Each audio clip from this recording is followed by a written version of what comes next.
Hello bookworms, I'm Hannah and this is my July wrap-up video. Before I begin, we have to talk about something serious. July was a difficult month. I read 3 children's books, 3 middle grade novels, 5 young adult books, and 9 books for adults for a total of 20 books, and yet there are only 6 that I want to share with you.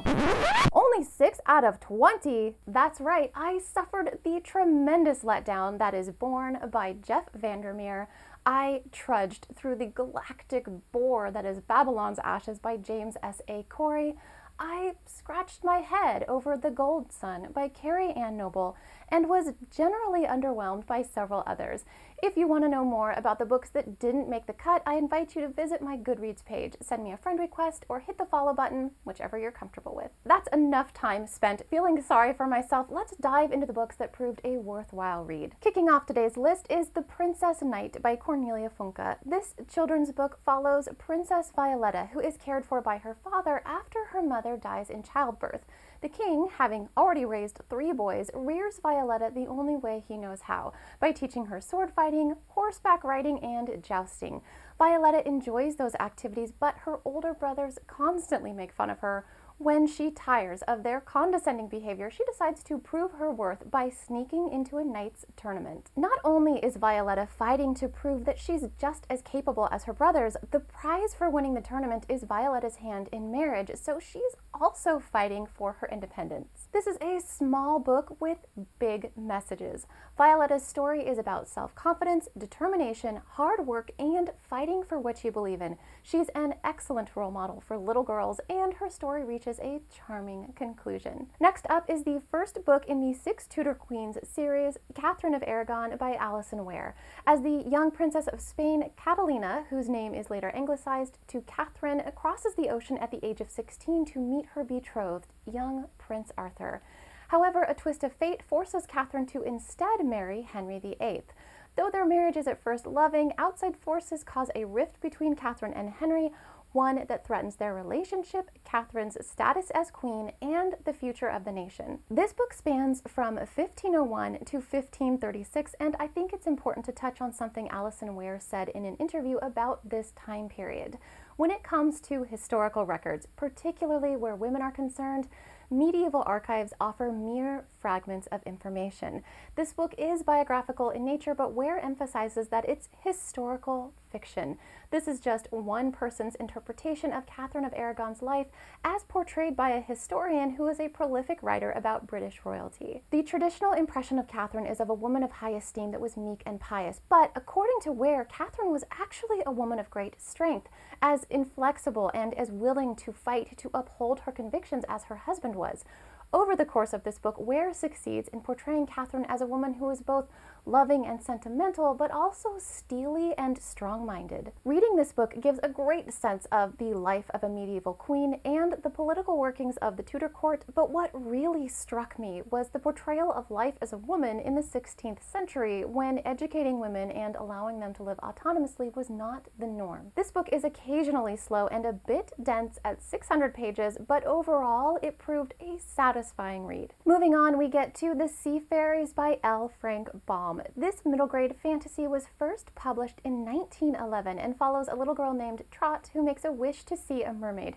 When her wish is granted, Trot, along with her dear friend Cap'n Bill, journey deep beneath the ocean for an adventure among the seafarers. This is one of the books I reviewed in my Booktubeathon wrap-up. In that video, I discuss the enchanting elements of the story, share some of the illustrations by John R. Neal, and read a short excerpt from the book. If you missed that video, I'll drop a link to it in the description box down below. Before I move on, I want to take this opportunity to talk a little more about the book's protagonist. Trot, whose real name is Mayrie Griffiths, makes an appearance in the 10th Oz book, The Scarecrow of Oz, in which she and Captain Bill journey to the land of Oz, find their way into a heap of trouble, and are aided by the Scarecrow. In The Scarecrow of Oz, this book and its sequel, Sky Island, Trot always journeys alongside Captain Bill because she prefers his company over that of boys or girls her own age.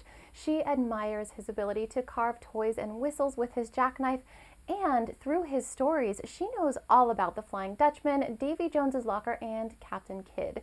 Trot's adoration for this one-legged, balding, scruffy old sailor who has cared for her since she was a baby is one of her most endearing qualities. And speaking of characters who work their way into your heart, let's talk about A Man Called Eva by Frederick Bachman. This is a contemporary novel about a pragmatic, surly old man who prefers to be alone, but his quiet life is upended by his chatty new neighbors.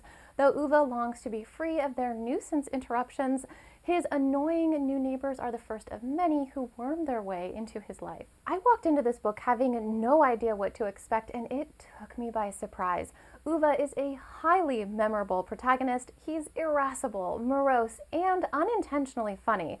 When we first meet him, he doesn't seem like someone who would be easy to care for, but Bachman slowly reveals moments from Uwe's past, and as we get to know more about him, it becomes evident that beneath his toughened exterior is a man who has suffered great pain in his life. This is a woeful tale about one man's transformation from morbid loner to pivotal figure in the lives of others. I highly recommend it to anyone in the mood for a book that will make you laugh and cry in equal measure. Next up is The Handmaid's Tale by Margaret Atwood, a literary satire that reimagines the United States as a dystopian civilization where a new reigning monarchy reacts to civil unrest and declining birth rates by reverting to oppressive, puritanical ways of ruling. This is another book I reviewed in my Booktubeathon wrap-up video in which I discuss the book's protagonist, list the social and political issues explored in the narrative, and rhapsodize about Atwood's stylistic prose. This book is rich with symbolism and weighty themes. Despite having been first published in 1985, it's more relevant than ever,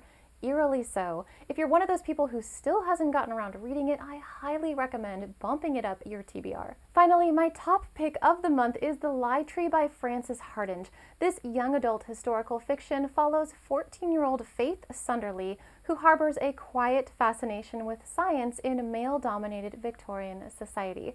When she comes across a mystery that threatens her beloved father's reputation, Faith uses her scientific prowess to go in search of the truth. This is one of the books I picked up because it was nominated for this year's Andre Norton Award. I had hoped to post my full spotlight review of this book before my monthly wrap-up video, but Booktubeathon derailed those plans.